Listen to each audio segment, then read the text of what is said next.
up, guys? Bench Buddies are back today, and today it's just me, Zach, again, and we're going to be talking about my personal Week 1 college football overreactions.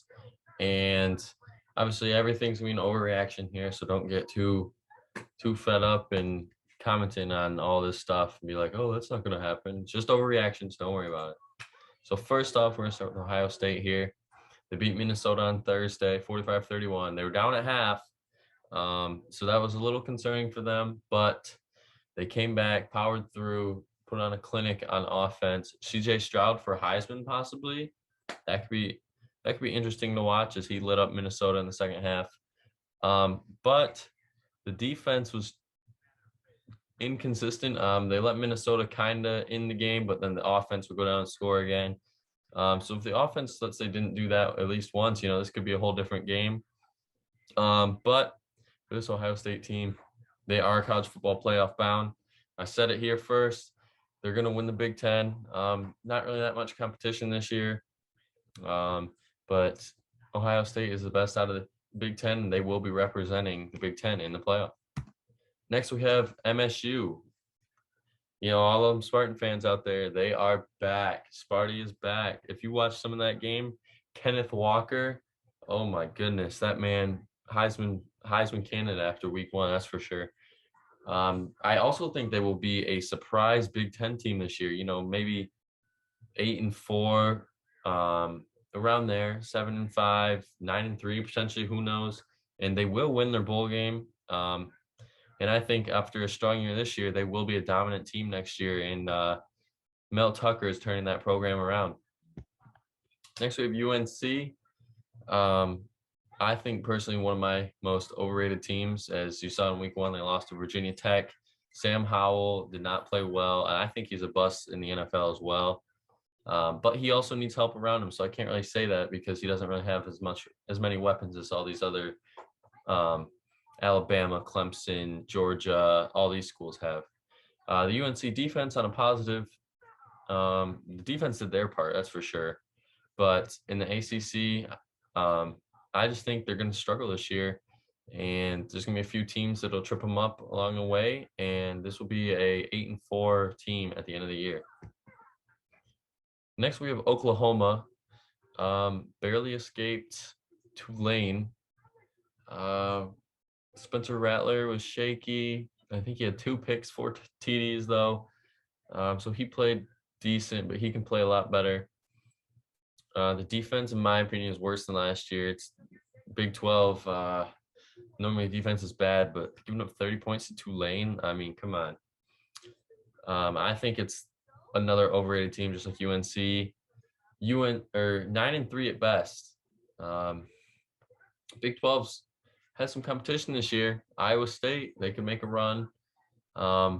Just depends on scheduling conflicts and how Oklahoma can handle adversity. But I don't think they're going to be that good. And then also back on that Tulane note, they're lucky that game got moved back to their home stadium or else in Tulane. I think that would have been a completely different story, and I think they would lose that game. Back to Michigan. Lots to say about this team. First quarter, I was kind of nervous watching it. 7-7, slow possessions. And then all of a sudden, the second quarter, boom, Michigan flipped the switch, went off. Halftime was 27-7. But the only negative out of this game, Ronnie Bell's out for the year.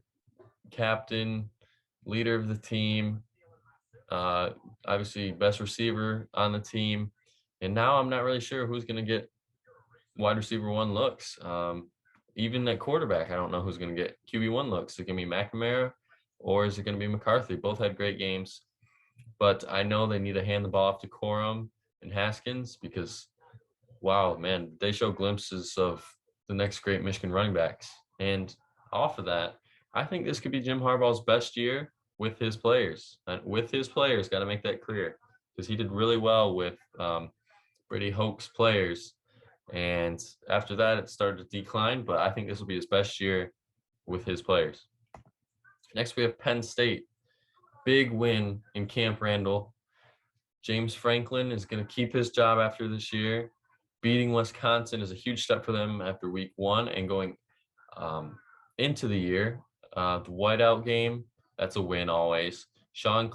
Clifford will be benched sometime this year. I don't know if it's going to be a game, a few weeks, maybe just for a half. I don't know, but he will be benched to see what options they have in the depth chart. They also need to run the ball. Clifford didn't really have that good of a game, and they got lucky. They survived 16-10 in Wisconsin, but running the ball, they know they have lots of weapons in the backfield, and I think they just need to get the ball in their hands. Alabama, I mean, not much to say. Blowout against Miami. Last year's college football playoff champion, this year's college football playoff champion. Bryce Young, potential Heisman candidate. That could be a possibility. They will be better than last year, surprisingly. I mean, I know they have Devonta Smith, Mac Jones, Najee Harris, all these guys. Reloaded, doesn't matter. They're better. Defense, better. Won't lose a game again. I mean, it's just common. Like Nick Saban knows what to do, and he gets the best players, and it shows. Next, we have Georgia. This Georgia Clemson game was an interesting one. No offensive touchdowns, but Georgia's defense held their own. Clemson was driving a few times, and interceptions or fumble or stop, block field goal. Georgia's defense carried this team. JT Daniels had one bad game, and I think that'll be his last bad game of the year. I think he's going to ball out and be really good in the SEC. But they will finish in second place because of Alabama, and they'll still make the college football playoff, maybe as the 4. And Kirby Smart will win Coach of the Year. I think even though losing to Alabama, people are going to take into account what he did this year, and that's why I think he's going to win Coach of the Year. Clemson, this is one of my overreactions for sure. Long year for Clemson. After week 1, that didn't even score a touchdown, had to kick a field goal. DJ Ugalele will be benched at some point this year. I think he kind of was a good fill-in last year because Lawrence was still there, but now it's his show, and he didn't really show out. Defense obviously played well, only limited Georgia to 10 points, but the offense didn't do their part. And I think because of this, Dabo's going to be in a rebuild year and see what he's got in the depth chart and try new things. Iowa, I mean, blows out Indiana. I thought Indiana was going to win that game, and they told me, that's for sure. The defense only gave up 6 points, potential top 5, top 10 defense. And I think this will be the surprise Big Ten team, as they're going to represent the Big Ten West to play Ohio State in the Big Ten championship. And I think it's going to be the game of the year. Either it will be like super high scoring, or it'll be super low scoring and someone will score late to win, but Ohio State will win that game. But Iowa has a lot to build off of this year, and I think it'll be a great team for years to come. Texas, horns up, baby.